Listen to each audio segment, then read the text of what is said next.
to myself, but there's things that has happened that, like injury wise, that's just been wild to me. Like I don't get. Um, and I got it. Blessings to him. I stayed in touch with him as well, just to kind of see how he's getting on. He's not only has he made a full recovery, he's already had two. Like a year later, he's had two MMA fights back. He won his first one back, and I think he just lost his second one. But it was like decision. So like, but he's good.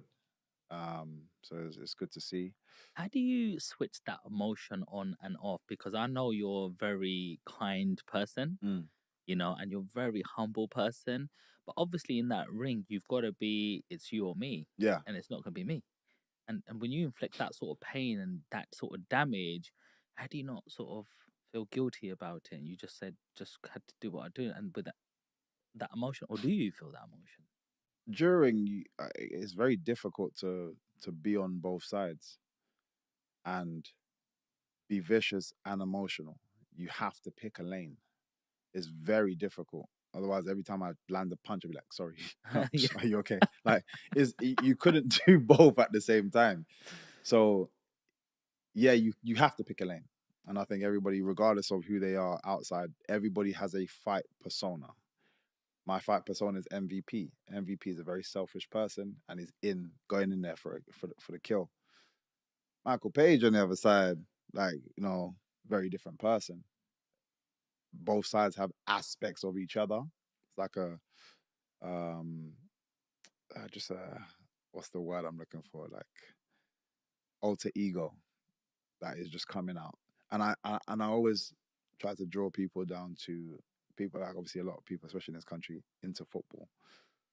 So if you watch football, I use like Wayne Rooney as an example, or even Paul Scholes. I'm a Man United supporter, so Paul Scholes is. Let me use Paul Scholes because everybody talks about how vicious this man was. Running, he's trying to take off your legs. Patrice Evra tells a story about him doing that during training. Like, you could injure me, which affects the whole team, and he doesn't care. Once he gets into this mode, he's an animal. Try to interview that guy afterwards. Like, yeah, oh yeah. He so nervous. Where is that animal gone? So, like I said, everybody has that persona held within them. Some people have, like for example, if I go back to myself, MVP can spread into your everyday life. Sometimes because depending on how you grown, but some because you get so much attention and that feels more exciting. Being that guy feels more exciting than being your normal self. So you're like, okay, you spread into your everyday, and then we start to realize people are like, nah, I don't like this guy, and so on and so forth. I've been fortunate to have just the people around me, the upbringing, and I definitely say martial arts is a big key for me. Just having respect, bowing to people, strangers, helping up and coming guys in the gym come up as well as progressing forward. It was always a team effort. Just all these different things that I learned through martial arts kept me grounded as a person. So MVP stays when comes out when it's necessary and not doesn't spread into them every day. Fortunately, not everybody has that. But for the most part, people have a performance self and then have like how they are. Wow.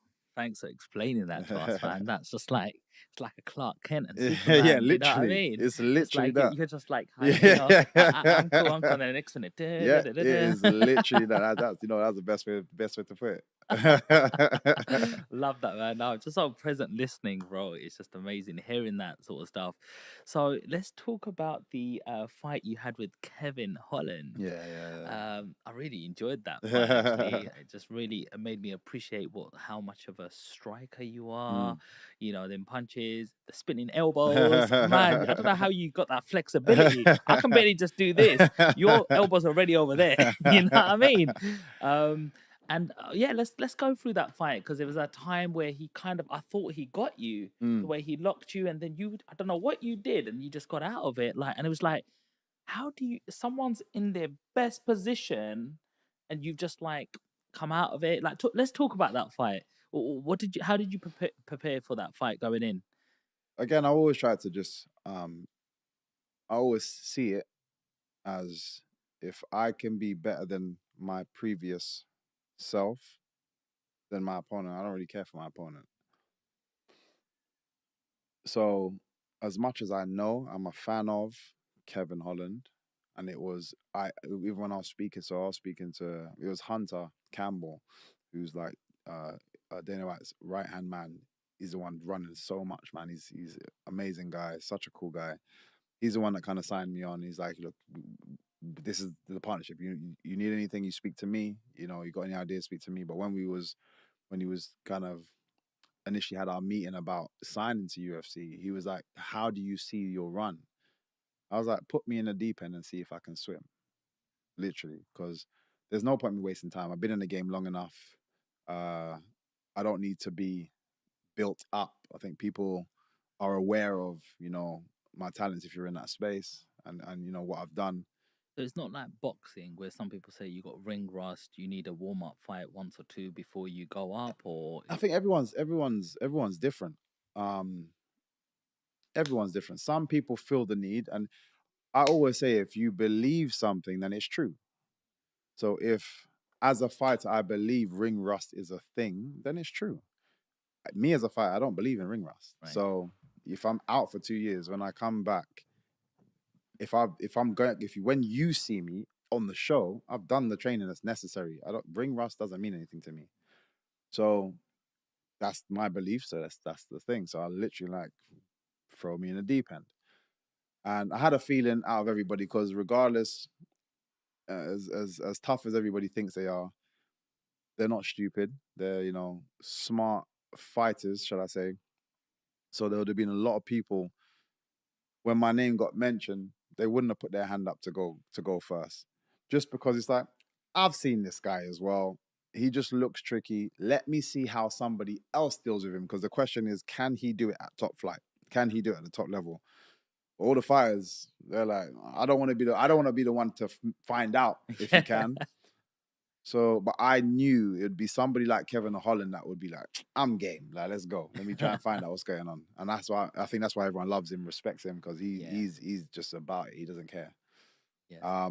Before we even get to that point, Michael, how did the UFC deal come about? Like, how did you come out of Bellator? Was your contract ending? How do you broker a new deal? Like, let's talk a little bit about business, bro. Yeah. So, as I said, my last Bellator fight, now I'm actually free. So Bellator will give you a certain time limit for them to negotiate.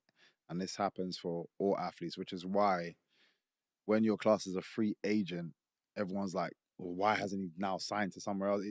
Things can't happen immediately. So Bellator, being the organization and a smart business, I guess, they give themselves a certain amount of time, stress-free, from nobody else. So you're not coming to me saying, yeah, well, these guys offered me this, these guys. All you have to deal with is me. So again, smart. So I had to go through that phase, but I was already in the mindset of I just want to be a free agent. I don't think you guys value me the way I value myself. And what I mean is, like, financially speaking, you guys value me as an asset of the company, but your price tag to that is very different to my price tag to that. So I'm like, regardless, I'm gonna be a free agent. So, but I let them know that early. I was just like letting them know that earlier. But then it's like, cool.